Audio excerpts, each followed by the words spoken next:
Example చూడండి అమ్మ ఎలా ఉంది.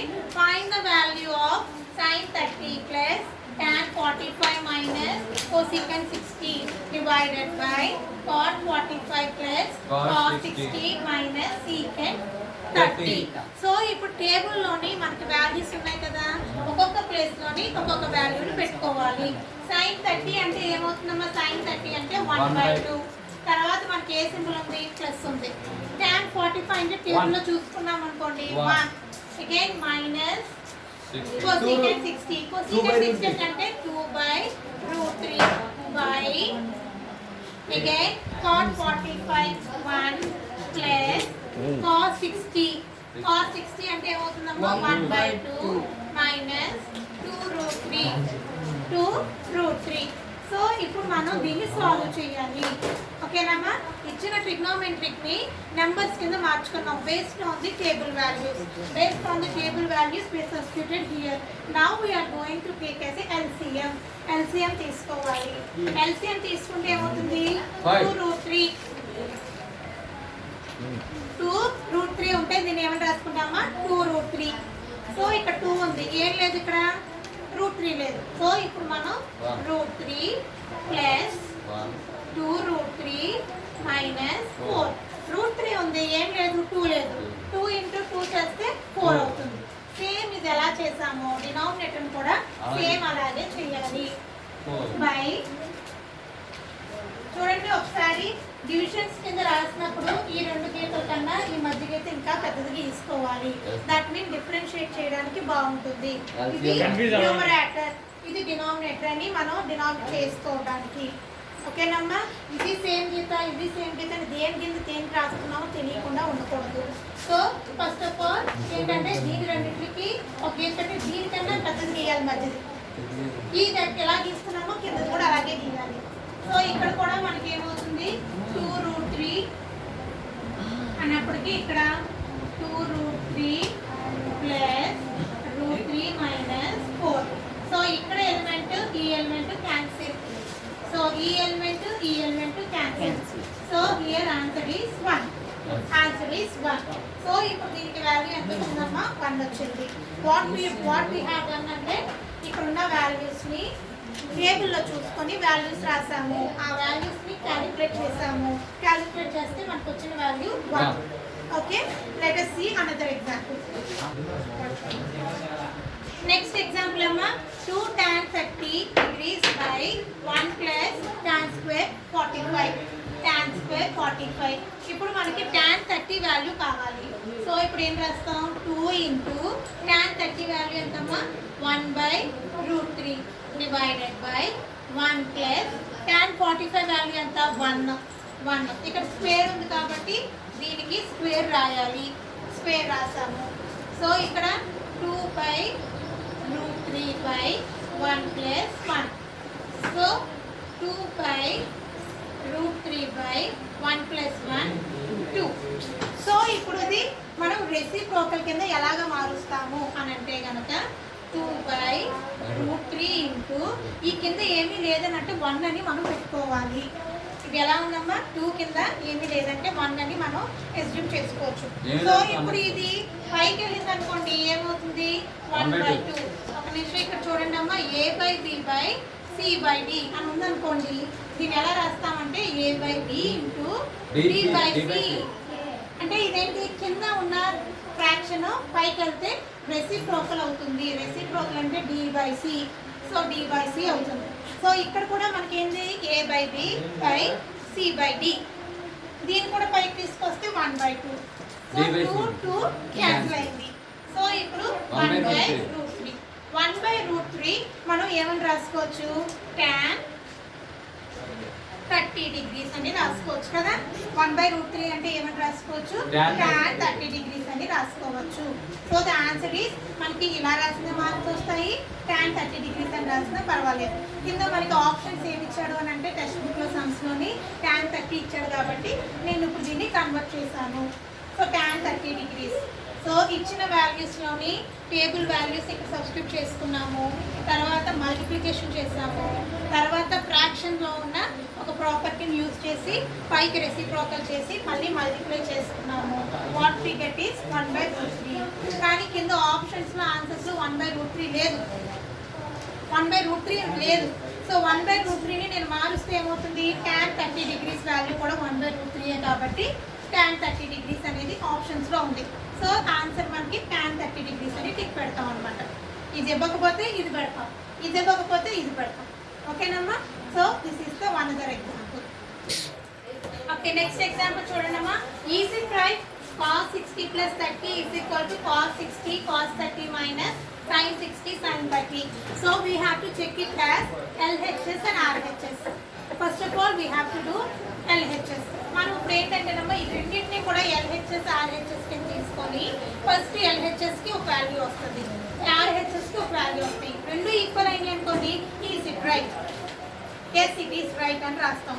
నాట్ ఈక్వల్ అనుకోండి, no it is not right అని రాస్తాం.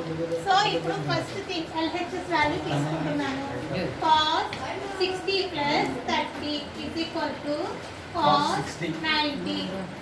cos 90 degrees అంటే మనకి ఏమొచ్చిందమ్మా, is equal to 0. cos 90 value టేబుల్లో చూస్తే మనకి ఏమవుతుంది, 0. So next cos 60 cos 30 minus sin 60 sin 30. So ఇప్పుడు cos 60 వాల్యూ ఏమవుతుంది, cos 60 value 1/2 into cos 30 value √3/2 minus sin 60 value ఎంతమ్మా, √3/2 ఇంటూ 1/2. సో ఇప్పుడు మనం క్యాలిక్యులేట్ చేస్తే 1 into √3/4 minus √3/4 so equal to 0.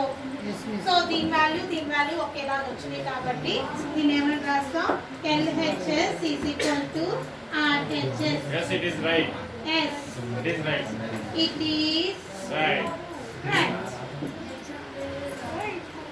So ఎక్కడైనా కానీ చెక్ కానీ ప్రూవ్ దట్ కానీ ఆర్ ఈజ్ ఇట్ రైట్ అని క్వశ్చన్ వస్తే LHS ఒక వాల్యూ తీసుకొని చేయాలి, RHS తీసుకొని ఈ వచ్చిన వాల్యూస్ ఈక్వల్ అయితే ఎస్ ఇట్ ఈస్ రైట్ అని రాస్తారు, లేకపోతే ఇట్ ఈస్ నాట్ రైట్ అని రాస్తారు.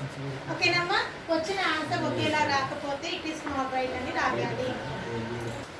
So next example, in right angle triangle PQR, right angle at Q, PQ is equal to 6 centimeters, angle RPQ is equal to 60 degrees. Determine the remaining lengths of QR and PR. So ఇక్కడ ఏంటంటే ఇస్తున్నాడమ్మా, PQR అనే right angle triangle ఇచ్చాడంట. PQR అనే triangle, right angle triangle, right angle at Q. Right angle ఎక్కడ ఉందంట, Q దగ్గర ఉందంట. So remaining మనం ఏదైనా తీసుకోవచ్చు, PQR ఇలా తీసుకున్నాను నేను. PQR అనేది తీసుకున్నాము. So 90 degrees. So PQ value ఎంత ఇచ్చాడంట, PQ వాల్యూ ఎంత ఇచ్చాడంట, 6 సెంటీమీటర్స్, 6 సెంటీమీటర్స్ ఇచ్చాడు. తర్వాత RPQ వాల్యూ ఎంత ఇచ్చాడంట, 60 డిగ్రీస్. మనం ఈ రెండు వాల్యూస్ కనుక్కోవాలి. సో ఈ రెండు వాల్యూస్ ని నేను A B అని తీసుకుంటున్నాను. ఈ రెండు వాల్యూస్ కనుక్కోవాలి. So determine the lengths of QR and PR values మనం ఫైండ్ అవుట్ చేయాలి. So here what we given that PQ is equal to 6 centimeters, angle RPQ is equal to 60 degrees. So here PQ అనేది 60 degrees తో ఏంటమ్మా, adjacent opposite ఏంటది, 60 degrees తో compare చేస్తే PQ అనేది adjacent side, PQ తో compare చేస్తే ఇది adjacent side.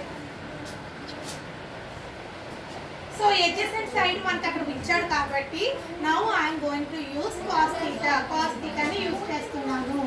ఎందుకంటే ఆపోజిట్ సైడ్ ఇవ్వలేదు, sin θ యూస్ చేయడానికి ఆపోజిట్ సైడ్ ఇవ్వలేదు. ఏమొచ్చింది మనకి, adjacent సైడ్ వచ్చింది. adjacent సైడ్ దేంట్లో ఉంది, cos θ లా ఉంది. So cos 60 degrees is equal to adjacent side by hypotenuse.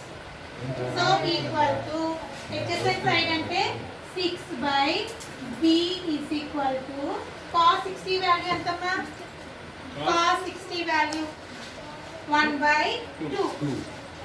1/2. Cross multiplication చేస్తే 6 into 2 is equal to b. So 12 is equal to b. So what we get is PR is equal to 12 centimeters. PR is equal to 12 centimeters. So మనకి ఈ angle అనేది వచ్చేసింది. B value 12 centimetres వచ్చింది.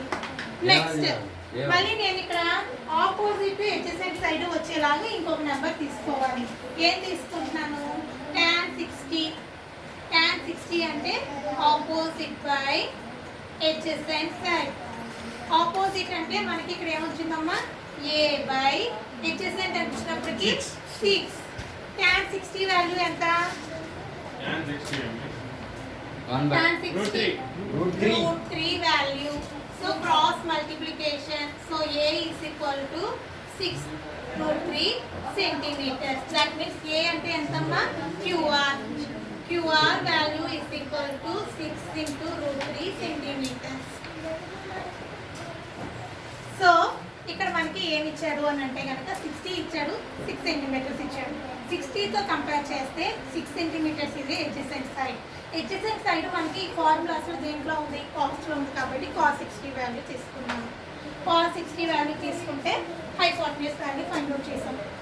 So again tan 60 ఎందుకు తీసుకున్నానంటే opposite by adjacent కాబట్టి ఏ value కావాలంటే opposite by adjacent. So tan use చేసుకున్నాము. tan కూడా చేస్తే a/6 is equal to √3. 6 √3 అయ్యింది. a is equal to, so QR value 6 √3. So ఇదేంటంటే ఇది ఒక టైప్ ఆఫ్ ప్రాబ్లమ్స్. ఇవి మన టెక్స్ట్ బుక్లో ఓన్లీ 2 ప్రాబ్లమ్సే ఉన్నాయి. 2 ప్రాబ్లమ్సే మనం ఎలా ఆలోచించాల్సిన విధానం అని ఒకటి నేర్చుకోవడానికి అంతే. So if they are giving angle and side we can find out remaining sides also. ఒక యాంగిల్ ఒక సైడ్ వాల్యూ ఇచ్చినా కూడా రిమైనింగ్ సైడ్స్ అనేవి యూస్ క్యాలిక్యులేట్ చేయొచ్చు. దేని ప్రకారంగా? టేబుల్ వాల్యూస్ ప్రకారంగా. టేబుల్ వాల్యూస్ తెలిస్తే easy to find out the remaining 2 sides. ఒక సైడ్ ఇచ్చినా మనం రిమైనింగ్ 2 సైడ్స్ని కూడా క్యాలిక్యులేట్ చేయగలుగుతాము. ఓకేనమ్మా? Let us see another one.